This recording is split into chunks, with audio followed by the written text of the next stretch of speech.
Hi friends, అందరూ ఎలా ఉన్నారు? ఈరోజు మన వీడియో చికెన్ పికిల్ అండి. మరి వీడియోలోకి వెళ్దామా? ముందుగా 1/2 kg చికెన్ తీసుకొని అందులో 1 స్పూన్ ఆఫ్ కారం, 1 స్పూన్ ఆఫ్ పసుపు, 1 స్పూన్ ఆఫ్ సాల్ట్, మూడు వాటిని బాగా పేస్ట్కి పట్టే విధంగా కలిపి పక్కన పెట్టుకోవాలి. ఇలా కలిపి ఒక అరగంట సేపు పక్కన పెట్టుకోవడం వల్ల కారం, ఉప్పు అనేది ప్రతి పీస్కి బాగా పడుతుంది. చూడండి, ఇలా కలిపి పక్కన పెట్టుకోండి. ఒక 15 to 30 minutes తర్వాత స్టవ్ మీద ప్యాన్ పెట్టుకొని 2 స్పూన్స్ ఆఫ్ ధనియాలు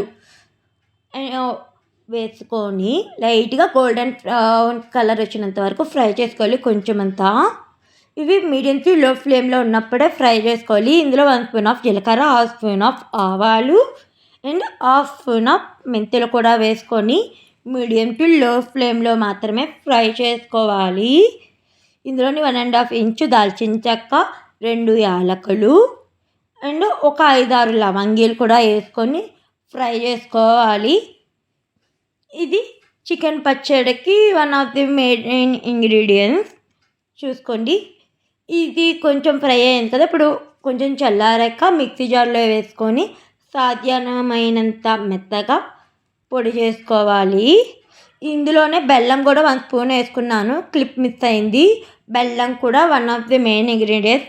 1/2 kg చికెన్కి 1 స్పూన్ ఆఫ్ బెల్లం పొడి వేసుకున్నాను.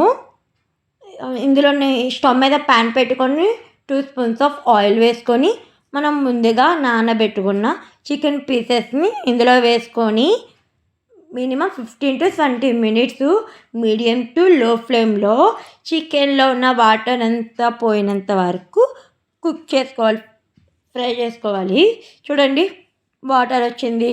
ఒక్క 5 minutes తర్వాత ఓపెన్ చేస్తే ఇంకొక 5 to 10 minutes ఇలాగా కుక్ చేసుకున్నాం అనుకో, ఈ ఉన్న వాటర్ అంతా బాగా ఇంకిపోతుంది. అప్పటి వరకు ఫ్రై చేసుకుంటే చికెన్ పికిల్లో చికెన్ అనేది చాలా మెత్తగా ఉంటుంది, టేస్టీగా ఉంటుంది అండ్ ప్రతి పీస్కి ఉప్పు కారం పడుతుంది, మనం వేసిన మసాలాలు కూడా. ఈ విధంగా చూడండి, వాటర్ అంతా ఇంకిపోయింది. ఈ విధంగా ఫ్రై అయితే చాలు, పక్కన పెట్టేసుకుంది. తర్వాత మనం మళ్ళీ స్టవ్ మీద ఇంకో ప్యాన్ పెట్టుకొని ఆయిల్ వేసుకోండి. పచ్చడికి సరిపడా నేను 150 grams ఇందులో గ్రౌండ్నట్ ఆయిల్, పల్లి నూనె అయినా పర్లేదు, లేదు అంటే రిఫైండ్ ఆయిల్ అయినా పర్లేదు. ఈ ఆయిల్ లో ఫ్లేమ్లోని పెట్టుకొని ఫ్రై చేసుకోవాలి. చూడండి,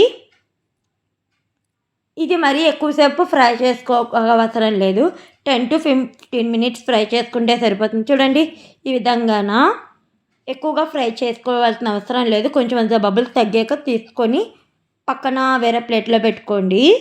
చూడండి, నాకు బబుల్స్ తగ్గాయి. మీకు పీసు తీసుకునే తెలిసిపోతుంది. అదే ఆయిల్లో 2 spoons of ginger garlic paste, అల్లం వెల్లుల్లి పేస్ట్ వేసుకొని ఒక 3 minutes ఫ్రై చేసుకున్నారనుకో సరిపోతుంది. అల్లం వెల్లుల్లి పేస్ట్ అనేది పచ్చివాసన పోయినంత వరకు ఫ్రై చేసుకోవాలి కన్ఫామ్గాన. తర్వాత మనం ముందుగా ఫ్రై చేసుకున్న పీసెస్ని వేసుకొని దీంట్లోనే 2 స్పూన్స్ ఆఫ్ కారం అండ్ 1 స్పూన్ ఆఫ్ సాల్ట్, మనం ముందుగా పొడి చేసుకున్నాం కదా మసాలా పొడులు కూడా వేసుకోవాలి. నేను 1.5 స్పూన్ సాల్ట్ వేసుకున్నాను. ముందుగా మనం కారం సాల్ట్ వేసుకున్నాం కదా, అప్పుడేంచో నేను పొడి కారం వేయలేదు, మసాలా కారం వేసాను. ఇప్పుడు 2 స్పూన్స్ పొడి కారం వేస్తున్నాను, 2 కారాలు వేసాను. చూసుకోండి, ఇది ఒక 2 minutes ఫ్రై, లో ఫ్లేమ్లో ఫ్రై చేసుకోవాలి. మసాలా దినుసులు, మసాలా పొడి పచ్చివాసన పోయినంత వరకును. తర్వాత స్టవ్ క్లోజ్ కట్టేశాక మనము ఒక 1/2 hour అలా వదిలేస్తే చల్లారిపోయాక మీడియం సైజు లెమన్, నిమ్మకాయని జ్యూస్ వేసుకుంటే సరిపోతుంది. మన సూపర్ యమ్మీ చికెన్ పికిల్ రెడీ అయిపోయింది. నేను ఇందులో 3 మెయిన్ టిప్స్ చెప్పాను, ఎవరు చెప్పనివి. కాకపోతే ట్రై చేయండి. చికెన్ పికిల్ అనేది మెత్తగా వస్తుంది, టేస్టీగా వస్తుంది.